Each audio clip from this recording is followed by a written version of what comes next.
Olá pessoal, tudo bom? Então, nesse terceiro tutorial, a gente vai abrir as árvores que a gente obteve no programa TNT. A gente vai abrir no programa Winclada de novo. Antes de fazer isso, gostaria de mostrar para vocês também como é que é o arquivo de árvores que o TNT gerou. Também vou abrir com o Notepad. Notem que é um arquivo bastante simples também, né? Com linguagem parentética aqui do relacionamento. E esses números aqui representam os táxons terminais, que a gente tem 10, né? E a relação que cada uma deles teve em cada uma das árvores. Então, essa seria a árvore 0, a árvore 1, 2, e esse é o consenso estrito que a gente salvou também junto, né? Estão aqui todas as árvores. Notem que no arquivo aqui ele já fala, então, qual que é a matriz fonte daquele que ele analisou.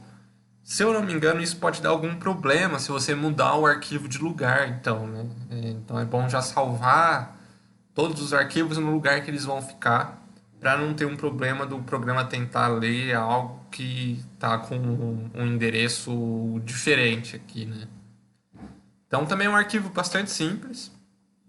Também é interessante a gente poder sempre explorar isso, né? Ver como é que o programa está tendo esse output.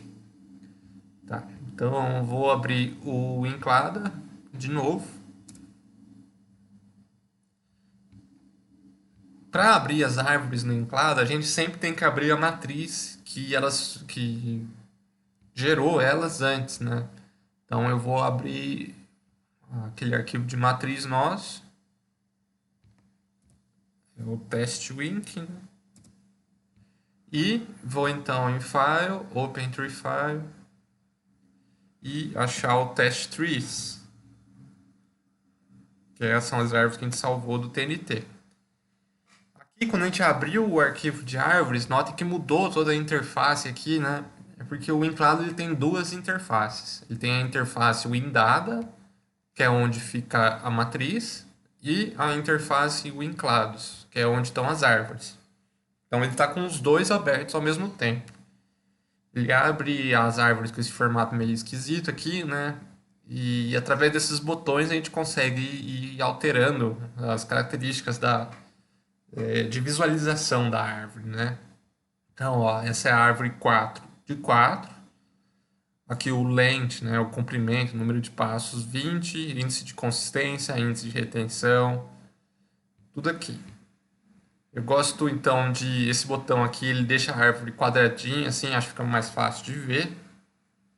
Para mudar as árvores, essa aqui, se eu não me engano, é o consenso estrito, né, que ele abriu a última árvore primeiro. Mas para mudar as árvores são esses dois botões aqui. Notem que essas são as árvores mais parcimoniosas e o consenso estrito, né? E aqui embaixo a gente vê ele mudando, né? A árvore 1 de 4. E aí muda os índices dela também.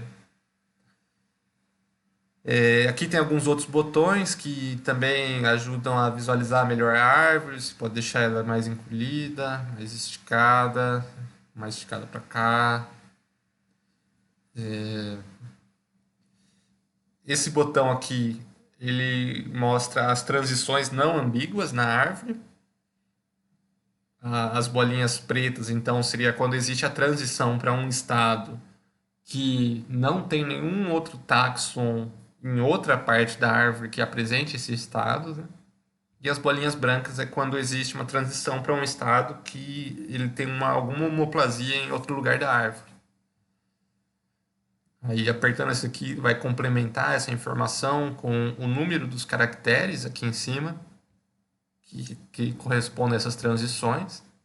E aqui embaixo o número do estado que está então sendo adquirido a partir daquele nó, né? Também dessas transições. Algo interessante também que ajuda a ver um pouco as informações. Ah, uma coisa que a gente pode fazer é voltar na interface da matriz. Então eu vou aqui, interface WinData. abrir o character dialog aqui. E aí quando a gente volta para aquela outra interface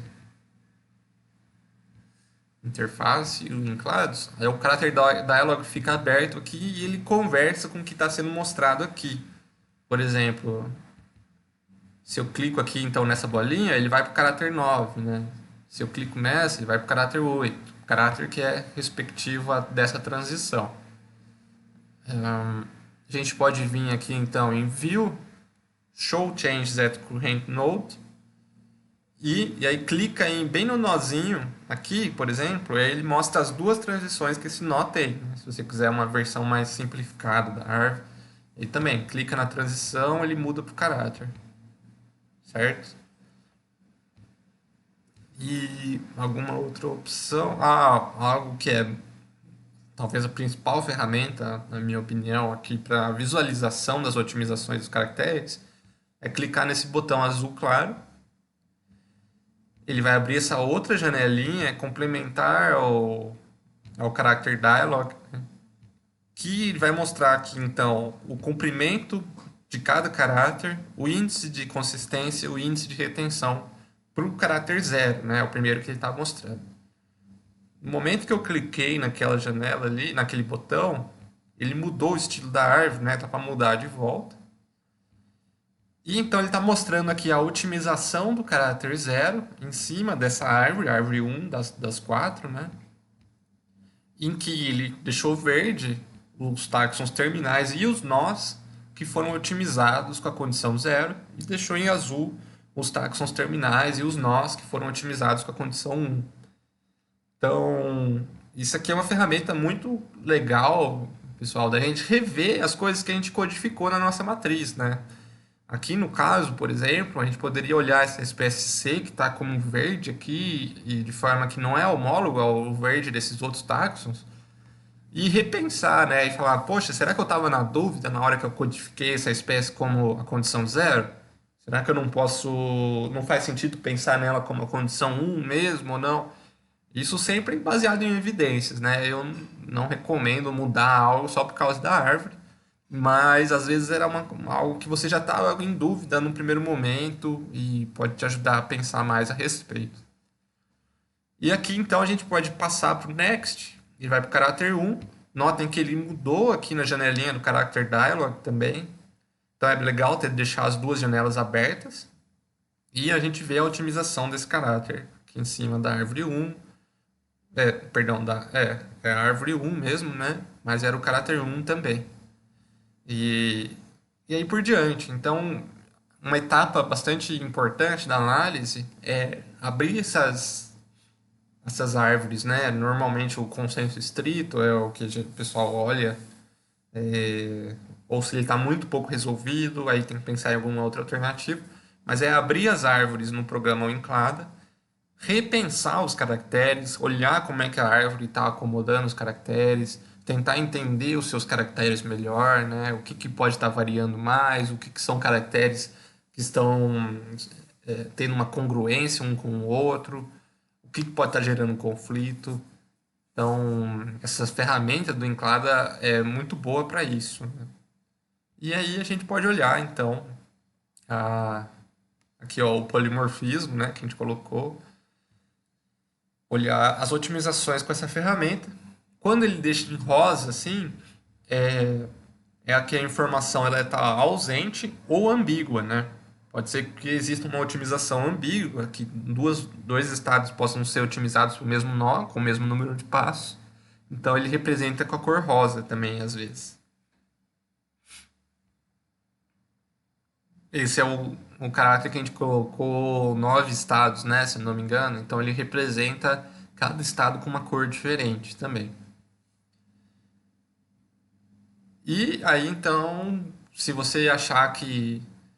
algo importante, né? Se você achar que deve mudar algo na matriz, você muda aqui, e isso não vai mudar as árvores que você abriu, né? As árvores elas são referentes àquele arquivo que a gente abriu.